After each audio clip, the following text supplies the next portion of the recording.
y'all, so I am in the Microgreens room, and it's also a green room, which is completely by accident. But anyway, this is a spare bedroom at my house, and the room in which I will be growing all of my microgreens and things like that. This is the shelf that y'all saw a video of me building, and right now I've got some regular old house plants up there. It's cold here, so I figured they could get a little light since they can't be outside right now. But on the second shelf, I've got my bags of seed. I've got pea, radish, and sunflower. So these are the ones that I'm going to start out with, experiment with a little bit. And I'm actually going to plant them tomorrow. So tonight I have to soak the pea and the sunflower. These are the little bags that they come in, but you see here MV Seeds, that's who I ordered them from. But anyway, the reason that you some of the seeds need to be soaked is it increases the germination rate. So you know, I've just read like that sunflower and pea are two of those. So anyway, I'll soak them overnight tonight and then let them dry out tomorrow. And then I'll officially plant my first planting of microgreens. I'm really excited. How about you, Hank? Are you excited? You excited, buddy? Alright, so how do I know how much seed I need to soak? Good question. I'm going to pretend like there is soil in these trays right here, and I'm going to sprinkle the seeds on it, and then I'm going to pour that in something to soak it in. So that's how I'm going to do it. But dig my little working table here. Got another one right there, but yeah, these are just like old wire spools. But anyway, here we go. Okay. Yeah, I can definitely see that I need to put the seed in something else, because this little baggie is going to be a pain. Alright.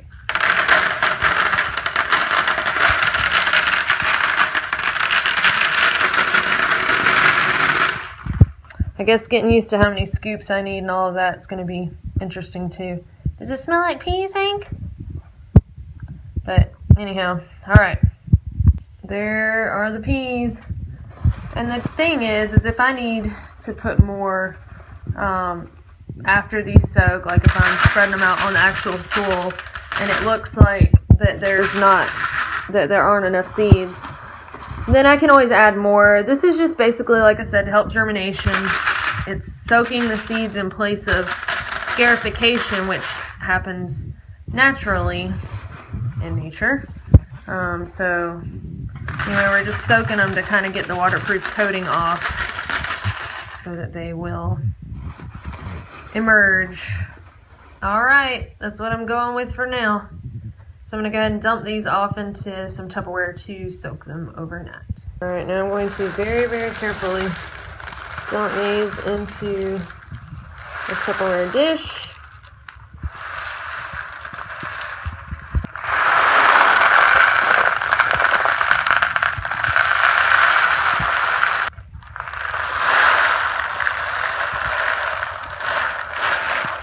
May have to end up transferring these to a bigger Tupperware dish because I feel like those are going to swell pretty big. But alright, here we go. Now it's time to hurry up and wait. Well, good morning. So it's been about between 9 and 10 hours that these seeds have been soaking, and I got to let them sit for a few hours before I put them on soil. So let's see what they look like. Alright, here we go. The peas. Alright, so lessons learned. I should have definitely put them in a bigger container. But that's okay. Trial and error, my friends. There is still a little bit of water down in here. And these don't look any more swollen than the others, but alright, lesson 1. Alright. And the sunflowers. Okay. Wow. These are bubbling away. Alright, so that was good enough for the sunflower seeds. Okay, now it's time to drain them. Alright, so I'm going to strain these. Let them sit for a few hours and continue to drip out of this colander. And sunflower.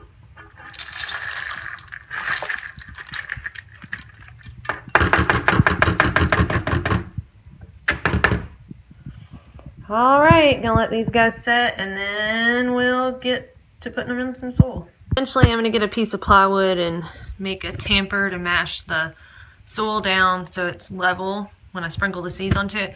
But for now I'm just gonna trace one of the trays on a piece of cardboard and make do with that. But yeah, eventually I'd like to have something a little more sturdy and probably just a piece of plywood with a handle on it. Alright, so y'all don't make fun of me, but this is my temporary seed tamper. A little bit of cardboard, some very small carabiners, and some bear bag cord. Boom.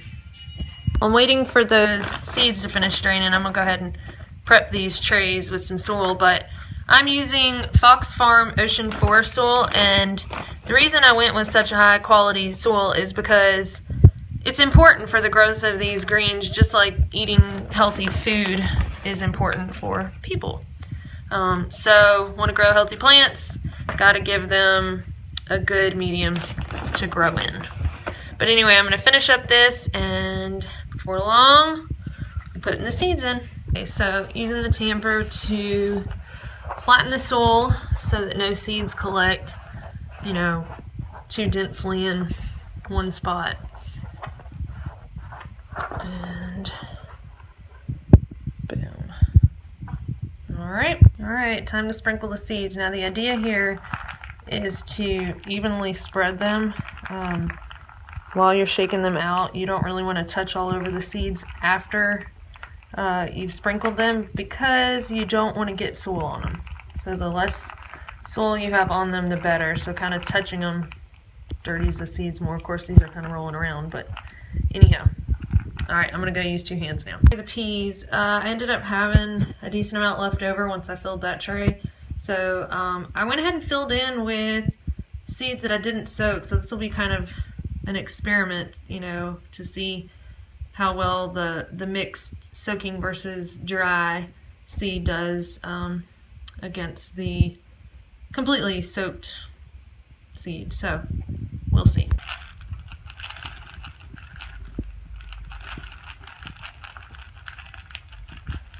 Sunflower's done. I may have more seed in there than I need, but I don't know. We'll find out. So there's the daikon radish, pea shoots, sunflower, and I actually ended up doing another tray of sunflower, again with mixed dry and wet seed. Alright, so I need to water the seeds now. I don't have a nozzle, like a hose pipe set up in the house yet, but I am going to do that. But anyway, it's important to spray the greens with a mister nozzle. So this has got a mister setting on it, just got it at Lowe's. So I had to bring them outside so that I can hook it up to the hose pipe and do that. But gonna hook up something a little bit more permanent and convenient inside. Fortunately, this nozzle is stuck on my hose pipe. I cannot get it off. I have tried. So I'll just have to do the best I can with this mist setting here to water them today, and then I'll get a new hose pipe. But anyhow, so just basically a 3-second mist on each of these trays.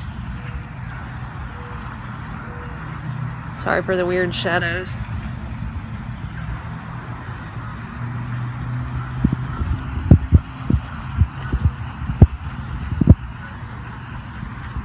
Okay, now for the radish. Woo.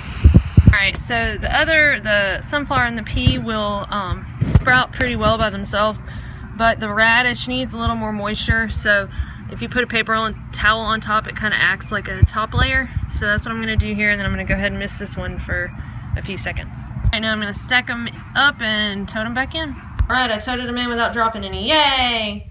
But anyway, I leave these stacked for a few days now, and stacking them basically makes the sprouts stronger, so when they start emerging, you know, they're doing a weightlifting exercise basically, and it'll make them stronger. But so whenever I water these for the next few days, I will rotate the order that they're in, just so the weight is distributed a little more evenly.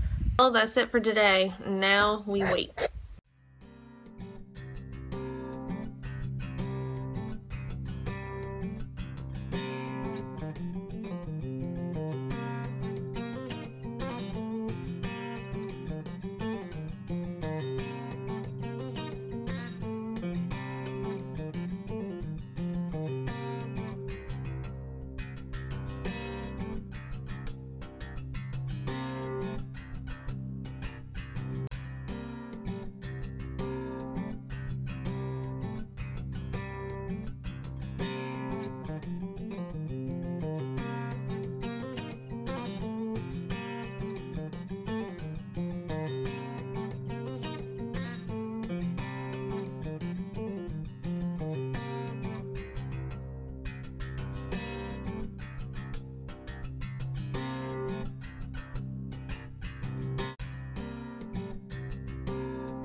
Okay, it is day 9, which means it is harvest day.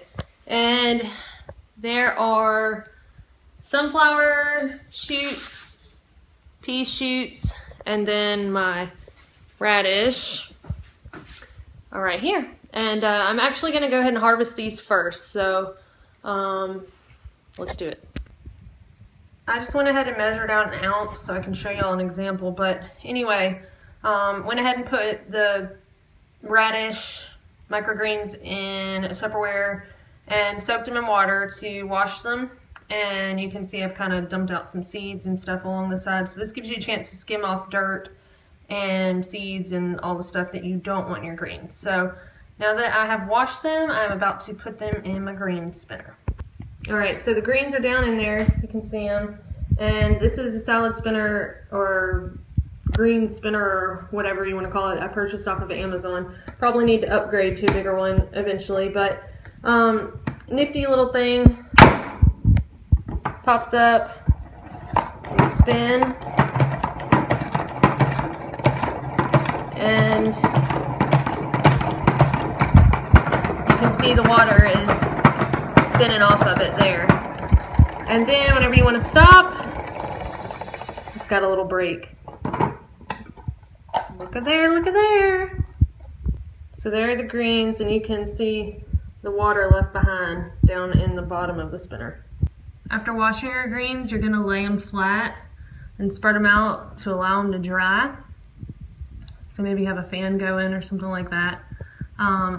Shouldn't take long. Once they're completely dry, then you do the packaging. Alright, so here's packaged product and all. Haven't put the twist tie on it yet. I've got some little labels I'm going to print up and everything. Here's my scale. Got this on Amazon. It had good reviews. So this should measure out, yep, right at an ounce. So I probably need to add a little bit more because I think one of these bags is like 0.1, 0.05. Okay, oh, 0.1. So anyway, I'd have to add a little bit more, but that's basically what 1 ounce of microgreens is going to look like. So go ahead and harvest these. The rest of them, do the same thing for each type of microgreen, and then refrigerate. And so essentially I would do this before the farmers markets or before delivering to chefs and whatever, but that's basically it. Pretty simple. I got these little baggies at Walmart. I'm sure I could order something in bulk for a better price eventually, but just for the sake of getting these harvested tonight, I went ahead to Wally World. They're pretty cheap. But anyway, so for the taste test, radish tastes just like a radish. It's pretty spicy, so I think it would make a nice addition to a salad, give it a little spice, or on anything really. And that's the wonderful thing about these. You've got this little bitty tiny plant that's just packed with nutrients and flavor. So anyway, well, I need to get harvesting the rest of these. See y'all later. Okay, so I am here at Amicalola State Park, and I am about to hike the approach trail. Just weighed my pack in and signed the registration.